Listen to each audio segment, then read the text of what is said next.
Good morning. So this is another video about the Hyundai Ioniq and the coolant issues that these cars are having. So on my vehicle I'm seeing the low coolant error message up on the screen, and that's because it's got the coolant sort of sludging or crystallization issue which these cars are having, and Hyundai have an active recall on these to flush out this coolant, flush out the solids and sludge from the battery pack and replace it with a different coolant. But while this car is booked in, they can't do it for another 2 weeks or so. However, I've got to do a journey today. I've got to go to North Birmingham, and for me that's about a 2 hour, maybe even 2.5 hour journey at this time in the morning.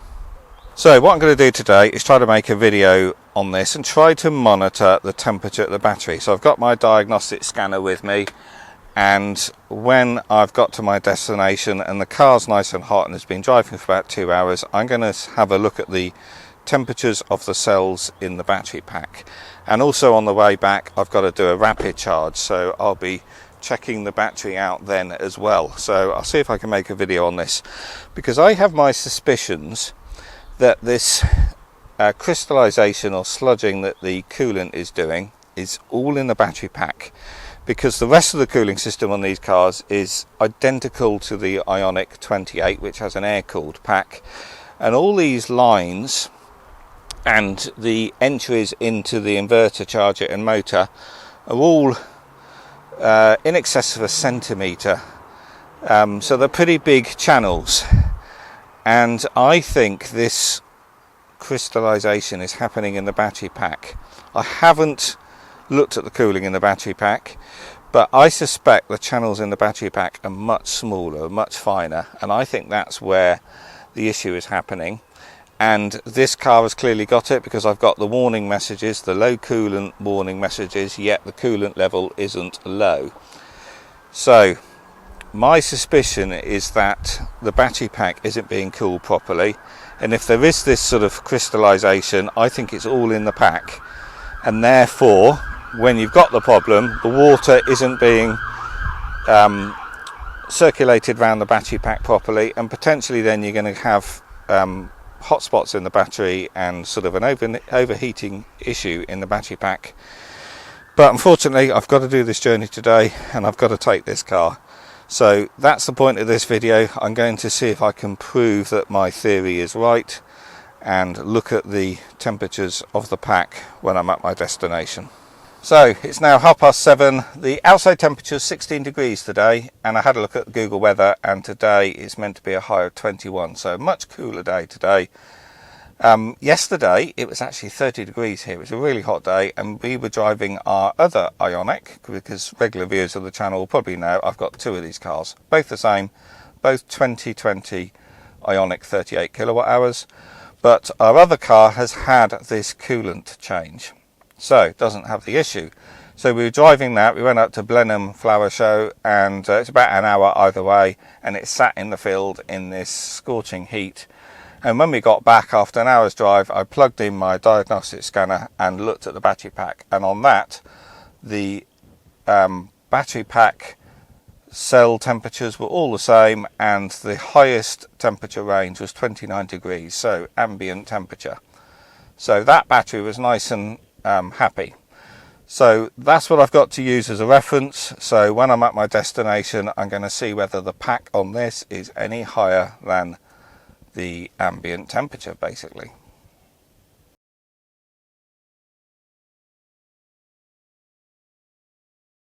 So it's now 9:30. I'm at my destination in Birmingham.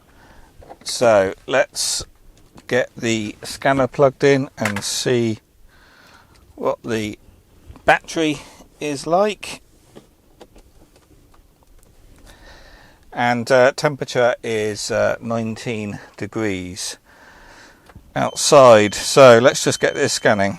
So I'm just scanning the BMS, which is the battery management system, which is basically the ECU inside the battery, and I'm looking at the live data feed where you can see all the information being reported by the battery.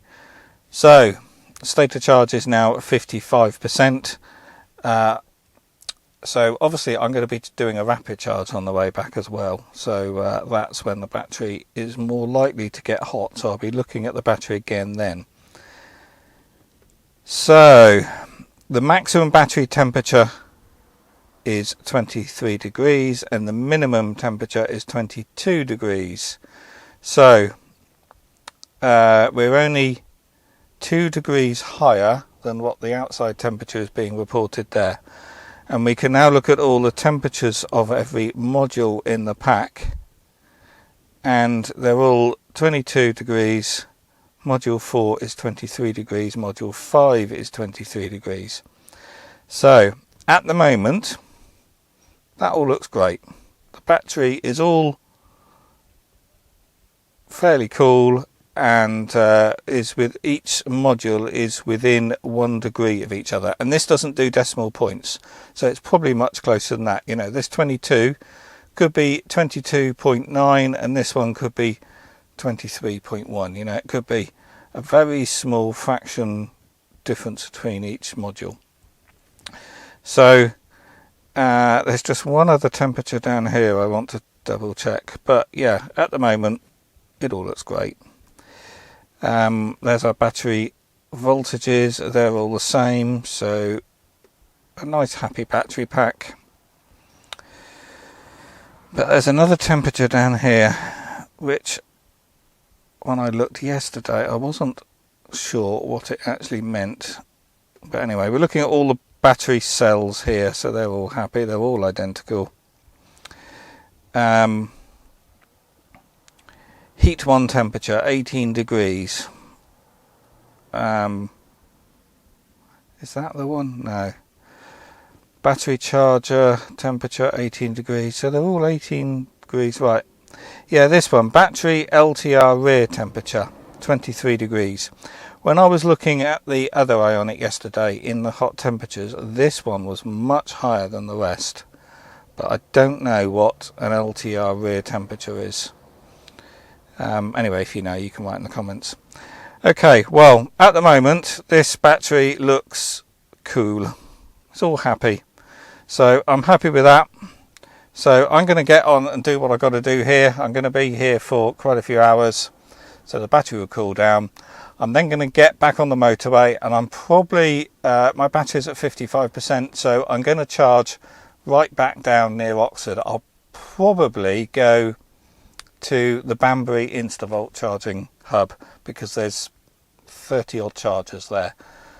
I'm not going to need to do much of a rapid charge because I'll only put in enough to get back and just give me a little bit of a buffer. So I'll probably come back to this video when I'm rapid charging this after, again, about an hour and a half of driving, so the battery should be nice and hot. Okay, I'll see you later.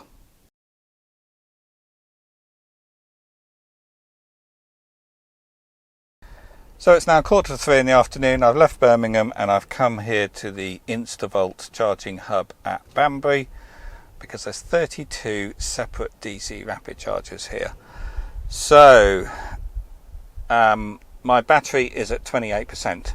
I could actually get back without doing a DC rapid charge, but then, you know, I'm not going to prove this potential battery overheating problem unless I do a rapid charge. So that's what I'm going to do. Let me just see. So I've got 41 miles to get back and I've now got an estimated 57-mile range. So my buffer has increased while I've been driving. So I wouldn't normally stop and do a rapid charge. So I'm going to plug this in now, but I'm not going to be charging it to any great state of health because I'm just going to be throwing away money basically. So I'll do a 5, 10, 15 minute rapid charge, something like that, and then plug in my scanner down there and have a look at the battery temperatures. But anyway, I'm going to plug in now. The other thing just to add is I've been driving an hour again up to this point, so the battery is nice and hot, and we'll see what it does when it rapid charges. So that's plugged in and charging. The battery was at 28% and it's now charging at 32 kilowatt. So what I'll do now is plug in the scanner and just have a look at the battery temperatures before that gets too far. So I've got my scanner plugged in. It's taken a couple of minutes to get this booted up and connected to the car. So we're now at 31%, charging at 46 kilowatt. Look at that. So the charge speed has risen rather than dropped. So battery is at 34% actually. And then let's look at some temperatures. So minimum maximum temperature at 25 degrees. Oh, let's just point the camera at the right place. So that's all good. Nothing getting hot in the battery pack. All the battery modules are at 25 degrees and the ambient temperature is 23. So that's all good. Battery's not hot considering I've just been driving for an hour. And let me just go down to the bottom here. All the voltages are all 3.76 volt, are all equal. Dum ba dum bum bum. Come on then, where are we? Right.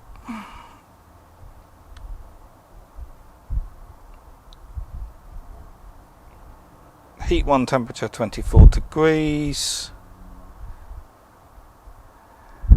25 degrees, 23. Yeah, this battery LTR rear temperature is now at 33 degrees, so that's jumped up a lot.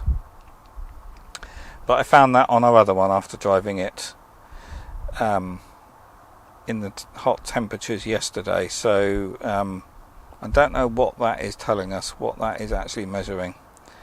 But anyway, all the individual modules in the battery pack are all, well, they're changing now. It's rapid charging.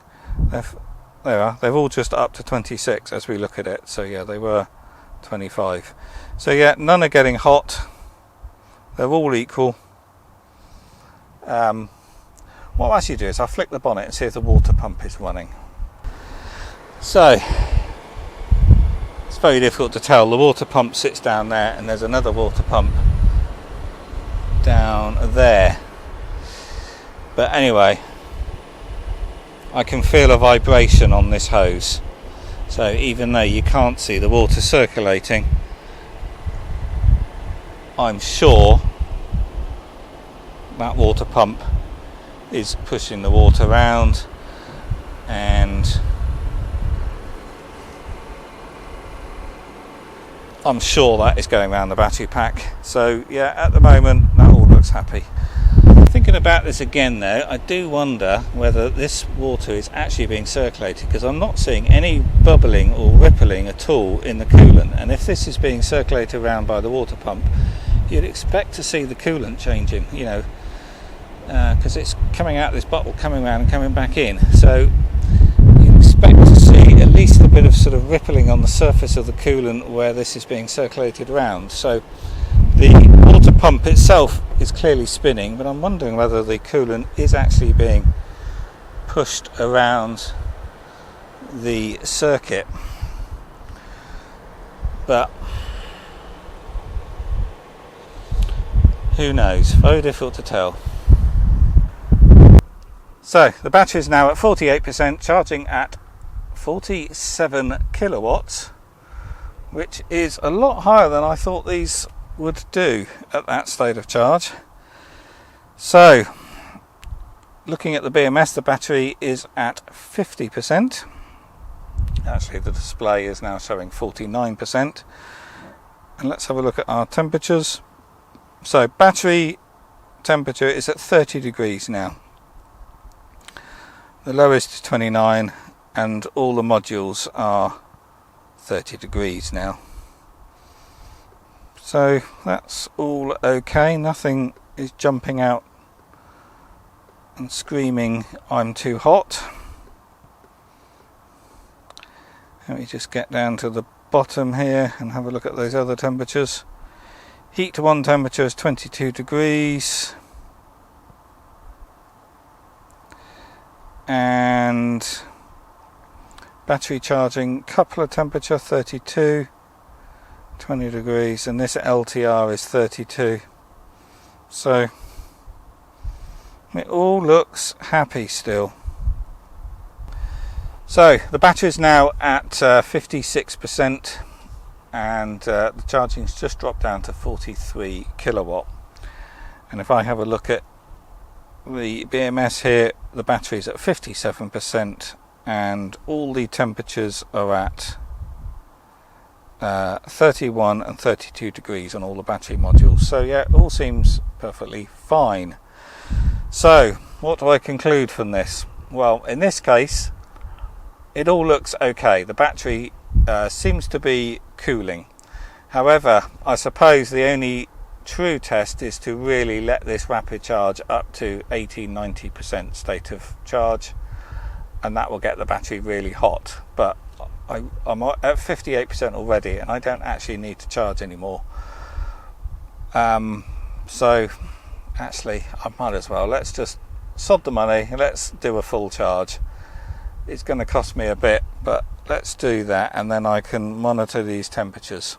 So I was actually going to disconnect because I've got more than enough power here, but what I'll do is I'll sit here for another 5-10 minutes and just keep an eye on these temperatures. The battery is now at 71% state of charge. I've turned the air conditioning off inside, and a fan, well, not a fan, sorry, a pump has come on. I've been trying to feel whether that's now the rear pump, which is the battery circuit, but it's very difficult to tell. But still not seeing any sort of fluctuation in the water level. The vents at the front aren't open. I don't know whether they open when it's rapid charging, obviously if it's hot enough. But at the moment, it all still seems very happy. No surprise really. So let's have a look here.